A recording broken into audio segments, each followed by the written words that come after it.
Porsche, in particular, the success of this model comes from combining sportiness with the genes of the SUV. All the things we have implemented in the Macan or Cayenne are features that we have already tested in motorsports or in our two-door sports cars.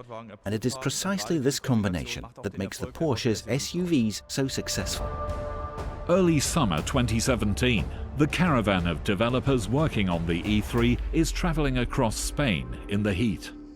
With the E3, it took almost 3 years, during which we repeatedly carried out so-called complete vehicle tests in different climate zones.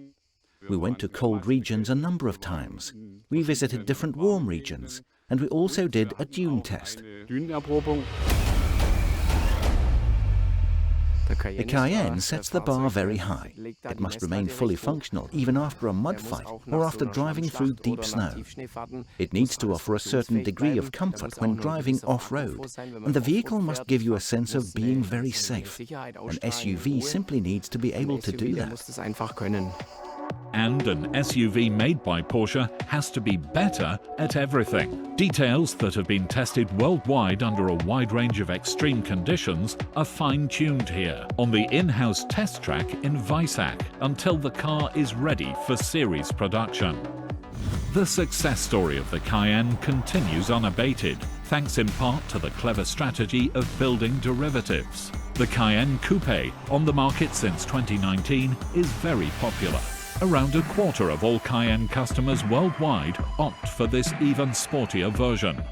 The idea behind the Cayenne Coupe was the question, how can we visually convey an even higher level of sportiness?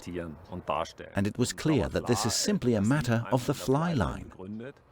Hans-Jürgen Bröller is referring to the steeply sloping roofline of the Cayenne Coupe, a nod to the design of the 911. The optional retro-style sports seats are a real eye-catcher.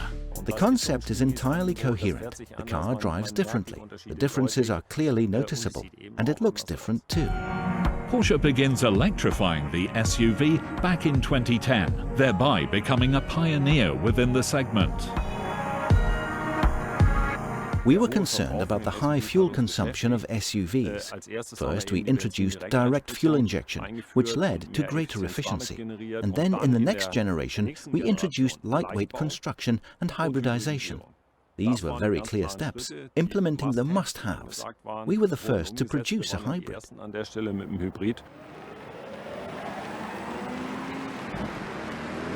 Now we have updated it in the form of plug-in hybrids. That was a very important step, which has also led to a higher acceptance in the way SUVs are perceived. Powerful and efficient, key attributes of the plug-in hybrid models of the Cayenne. In 2007, the Cayenne is the pioneer within the Porsche universe, with the first modern-day GTS model, entirely optimized for sports and a success right from the start. That was an incentive for everyone, of course, also for the Boxster colleagues, for the 911 colleagues. They didn't have a GTS. The Cayenne was the first model to bring back the GTS theme from the company's history. It was a great success. We rolled it out, and we are very happy with it today.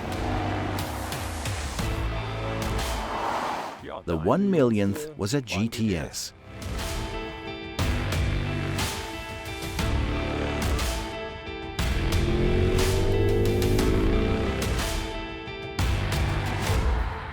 How did we get here?